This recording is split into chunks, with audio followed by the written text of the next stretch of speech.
नमस्कार। संतोष की रिपोर्ट में आप सबों का स्वागत है। और आज हम संतोष की रिपोर्ट में बात कांग्रेस की सियासत की करने जा रहे हैं। क्या कांग्रेस दिल्ली की तरह बिहार में भी अकेले चुनाव लड़ने का मन बना लिया है? जी हाँ, ये बड़ा सवाल है। भले इस सवाल पर कल तेजस्वी यादव चुप्पी साधे रहे जब ये सवाल मीडिया के द्वारा किया गया कि इंडिया ब्लॉक के बिखरने की वजह से केजरीवाल की हार तो नहीं हुई है।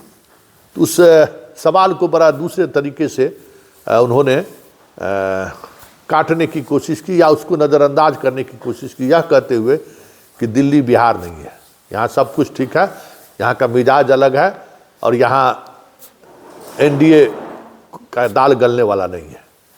लेकिन टीम राहुल के सबसे महत्वपूर्ण मेंबर में से एक अनिल जय हिंद का भी एक ट्वीट आया है और एक फेसबुक पोस्ट आया है। जरा उस ट्वीट और फेसबुक पोस्ट को आप भी देखें। और ये अनिल जय हिंद वो व्यक्ति हैं जो राहुल के मतलब पार्टी से इतर पटना में जो भी कार्यक्रम हुआ है उस कार्यक्रम का रूपरेखा तैयार करने वाली टीम के महत्वपूर्ण सदस्य हैं। और उन्होंने केजरीवाल के साथ तेजस्वी की तस्वीर लगाते हुए दोनों एक दूसरे को गुलदस्ता दे रहे हैं। और उन्होंने सवाल किया है कि एक आरक्षण विरोधी के साथ आरक्षण समर्थक कहने वाले तेजस्वी गुलदस्ता दे रहे हैं और केजरीवाल की मदद की बात कर रहे हैं, केजरीवाल के साथ खड़े हैं, केजरीवाल के आप पार्टी को सहयोग करने की बात कर रहे हैं। ये कैसे हो सकता है, पूछता है भारत। मतलब संकेत साफ है कि राहुल अब ये तय कर लिया है कि बैसाखी के सहारे चुनाव नहीं लड़ेंगे। और दिल्ली के बाद दूसरा उनका लगता है कि लक्ष्य बिहार है। और स्वाभाविक तौर पर जिस तरीके की बिहार की सियासत को वो साधने की कोशिश में जुट गया है, पसमानदा मुसलमान अली अनवर के सहारे, मांझी दशरथ मांझी के बेटे को पार्टी में शामिल करके महादलित के सहारे, फिर अति पिछड़ों के सहारे, अभी जगलाल चौधरी जी का जयंती मिलाकर दलित के सहारे, एक दलित में जो मजबूत दलित है उससे इतर पासी, मांझी, इन लोगों के साथ सियासत साधने की कोशिश। ये सारे संकेत हैं, पसमानदा मुसलमान, ये सारे संकेत हैं कि राहुल बिहार को लेकर काफ़ी गंभीर है। उस बिहार में राहुल लगातार आ रहे हैं जहां राहुल कभी कभी चुनाव के मौसम में विधानसभा और लोकसभा चुनाव के कैंपेन में दिख जाते थे। बिहार की राजनीति में दिलचस्पी भी दिखाते हुए कम दिखते थे, लेकिन इस अभी फिलहाल दिलचस्पी ही नहीं दिखा रहे हैं। पूरे मार्च के दौरान 3 बार और पटना आने का कार्यक्रम है, मतलब बिहार आने का कार्यक्रम है। और इस बार बिहार की राजधानी पटना से बाहर भी कार्यक्रम आयोजित करने की तैयारी शुरू हो गई है। और अभी से लेकर जून तक 1 दर्जन से अधिक कार्यक्रम बिहार में राहुल गांधी और प्रियंका गांधी का होगा, ये भी खबर आ रही है। लेकिन तमाम खबरों के बीच जो आज अनिल जय हिंद का जो ये पोस्ट है, जो ट्वीट है, वो कहीं न कहीं संकेत दे रहा है कि बिहार भी अब प्रयोगशाला की जो धरती रही है क्षेत्रीय दलों की, वो उसमें अब राहुल सहज नहीं है। लेकिन बड़ी बात यह है कि राहुल की असहजता से बिहार में क्या उन वोटरों को वो साधने में कामयाब हो पाएंगे जिनके सहारे वो बिहार में अपनी ज़मीन तलाश रहे हैं? बड़ा सवाल है। मुसलमानों को तो उसने साध लिया है, दलित को भी बिहार में साध लिया है, क्योंकि किशनगंज और कटिहार की जीत ये बताता है कि मुसलमानों का पूरी तौर पर भरोसा कांग्रेस के साथ लौट आया है। और साथ ही अन्य जातियां भी जो राजद के साथ सहज नहीं है, मुसलमान जो ठीक बगल में अररिया सीट पर देख लीजिए, जहां मुसलमान उम्मीदवार आरजेडी के सिंबल पर चुनाव लड़े, वहां वो बुरी तरह से चुनाव हार गए। लेकिन वही कटिहार में तारिक अनवर लड़े, वो अच्छे मत से जीते। किशनगंज में माहौल कुछ दूसरा दिख रहा था, लेकिन वहां हिंदुओं ने भी वोटिंग किया। मतलब लोकसभा चुनाव में सासाराम में भी दलित के साथ वहां सवर्णों ने बढ़ चढ़कर वोटिंग की है। तो ये एक इमेज लोकसभा चुनाव के परिणाम के बाद ये दिखने लगा और दिख रहा है कि जो कांग्रेस की तरफ से जो मुसलमान उम्मीदवार खड़े किए जा रहे हैं वहां कॉमनल लाइन पर पॉलिटिक्स नहीं हो रही है।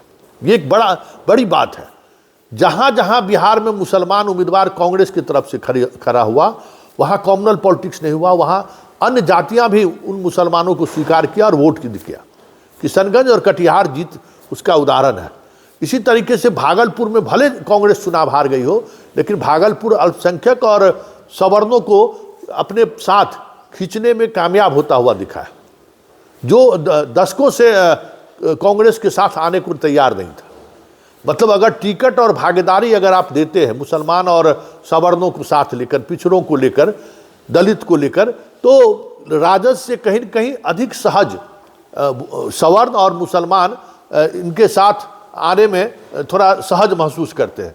तो अब देखना ये दिलचस्प होगा कि इस ट्वीट के बाद क्या निर्णय लेते हैं राहुल। क्या ये संकेत दे रहे हैं अनिल जय हिंद के सारे, क्योंकि अनिल जय हिंद का ट्वीट या पोस्ट का मतलब है कि टीम राहुल इस दिशा की तरफ बढ़ चुके हैं। अब देखना ये बात होगा कि तेजस्वी इसको लेकर किस तरीके से प्रतिक्रिया व्यक्त करती है। कल अब्दुल वारिस सिद्दीकी ने इशारों में ये बात जरूर कही उन्होंने कि जो गठबंधन वहाँ नहीं हुआ, लेकिन वो मेरा व्यक्तिगत राय है, वो पार्टी की राय नहीं है, उस वजह से भी वहाँ परिणाम बदले हैं। लेकिन एक बात तय समझिए कि राजद के साथ भी जो मुसलमान हैं, वैसे मुसलमान जो सॉफ्ट चरित्र के रहे हैं, वो मुसलमान कहीं न कहीं सहज नहीं है तेजस्वी और लालू के फिलहाल इस वक्त की राजनीति से। ऐसे में कांग्रेस अगर अकेले चुनाव लड़ने का मन बना लेती है बिहार में, कितने सीटों पर उसकी जीत मिलेगी कहना मुश्किल है। दिल्ली में तो 0 पर आउट हो गए, लेकिन आपको ये समझ में आ गया कि भाई जिस तरीके से वो सियासत करते थे, उस सियासत में कांग्रेस अगर खड़ी हो गई तो फिर उनका सियासत चलना मुश्किल हो सकता है। हार गए वो सारे नेता, उनके हारे 14 सीट कांग्रेस के साथ रहने पर वो जीत सकते थे, वो तमाम सीट वो हारते हुए दिखे। तो बिहार में भी 243 सीटों पर अगर कांग्रेस लड़ती है, कितने सीटों पर जीत मिलेगा कहना मुश्किल है। लेकिन इतना तय है कि 2010 में जो परफॉर्मेंस विधानसभा चुनाव में आरजेडी का रहा था, वही परफॉर्मेंस फिर से दोहरा जाए तो कोई बड़ी बात नहीं होगी। 2009 में भी अकेले लड़ लिए थे, जिसमें रामविलास लालू सब हार गए थे। कांग्रेस उस दौर में भी बिहार में खाता खोलने में कामयाब हो गए थे, और ये दोनों लोग हार गए थे बुरी तरह से। और उसके बाद फिर साथ आए थे विधानसभा चुनाव में, तो विधानसभा चुनाव का भी परिणाम सबों के सामने में।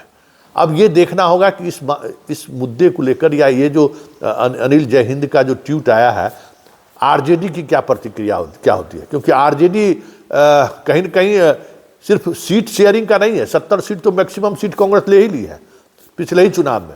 लेकिन जिस तरीके से उन्हें 70 सीट दी गई थी कि चुनाव का नॉमिनेशन आज आखिरी दिन है और एक दिन कहा गया कि जाइए लालू जी की तरफ से कि ये जाके नॉमिनेशन कर दीजिए, क्या वो स्थिति रहती है? या फिर चुनाव के 3-4-5 महीने पहले तय हो जाता है कि भाई आपको इन सीटों पर हम चुनाव लड़ेंगे, ये सीटें हमारी होगी। ये जो बार्गेन चुनाव के अंतिम दौर में शुरू किया जाता था, शुरू किया गया लोकसभा चुनाव में भी और पिछले विधानसभा चुनाव में भी, और इसका नुकसान हुआ इंडिया फोल्डर को।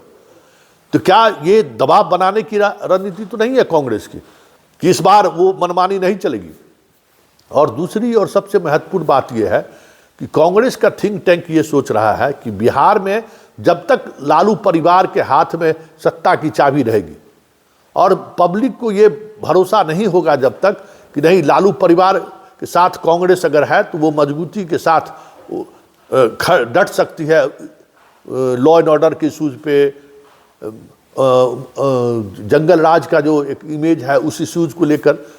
तो ये अगर कांग्रेस बड़े भाई की भूमिका में हो चाहे नहीं हो, कांग्रेस बराबरी की भूमिका में अगर दिख जाएगी बिहार में, तो फिर खेला हो सकता है। ये बात वामपंथी संगठन पार्टियां भी समझती है, माले से लेकर सीपीआई सीपीएम भी समझती है कि कांग्रेस को मजबूत होना पड़ेगा, और कांग्रेस अगर मजबूती से लालू परिवार से अगर डील करता है तो फिर 2025 के विधानसभा चुनाव में जो अभी तक एक तरफा लड़ाई दिख रहा है, एनडीए गठबंधन जिस तरीके से मजबूत है, वो एक तरफा लड़ाई बड़े कांटे की लड़ाई में तब्दील हो जाए तो कोई बड़ी बात नहीं होगी। लेकिन सबसे महत्वपूर्ण बात यह है कि आज के ट्वीट के बाद लालू परिवार की प्रतिक्रिया क्या रहती है, क्योंकि यह ट्वीट संकेत है कि राहुल बिहार को लेकर इस बार गंभीर है।